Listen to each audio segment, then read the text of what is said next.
Bienvenue sur la chaîne YouTube Steve Info, la chaîne d'actualité africaine. Abonnez-vous à la chaîne sans oublier de cliquer sur la cloche de notification juste en bas.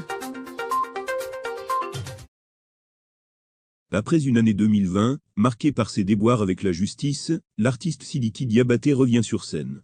La star enchaîne des tubes parlant des relations amoureuses, son thème favori. Toutefois, certains mélomanes trouvent les paroles de l'artiste un peu osées. D'autres par contre, les apprécient et considèrent le fils de Toumani Diabaté comme le meilleur artiste de sa génération. Les titres Sentiment et Diarabi Néné Frisson de l'amour, en Bambara de Sidiki Diabaté font polémique, notamment sur les réseaux sociaux. Certaines expressions et allusions au sexe utilisées par le chanteur choquent plus d'un. Il les juge trop osées voire vulgaires pour une chanson. Je pense que Sidiki en fait trop, ce n'est pas de la musique ça. C'est vrai qu'il y a la tendance, mais c'est possible de satisfaire ses fans sans utiliser ces mots osés, commente une fan du chanteur. Elle continue, il est difficile d'écouter ces genres de musique avec les parents. Il doit comprendre que la musique est faite pour que tout le monde l'écoute, et penser également à l'avenir, parce qu'un jour, ses enfants peuvent les écouter.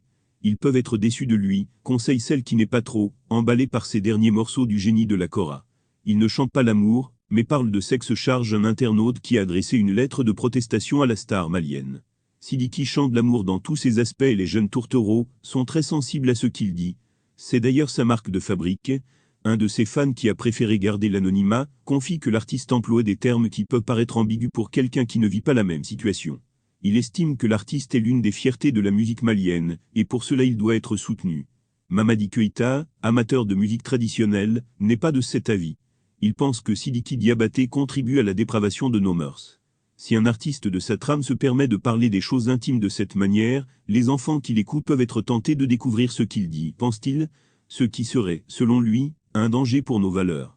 Quant à Sékou Traoré, très conservateur, il se dit très déçu par les derniers morceaux de Sidiki Diabaté. Il pense qu'un artiste aussi talentueux que lui n'a pas besoin d'employer ces mots dépravés dans sa musique pour se faire écouter. Ce n'est pas sa seule génération qui écoute ces sons, on ne peut pas les écouter devant les adultes, c'est honteux, s'emporte-t-il. Ce qui n'empêche pas les inconditionnels du chanteur d'écouter en longueur de journée ces nouveaux sons et même d'en jouer de temps en temps pour une consommation plutôt privée.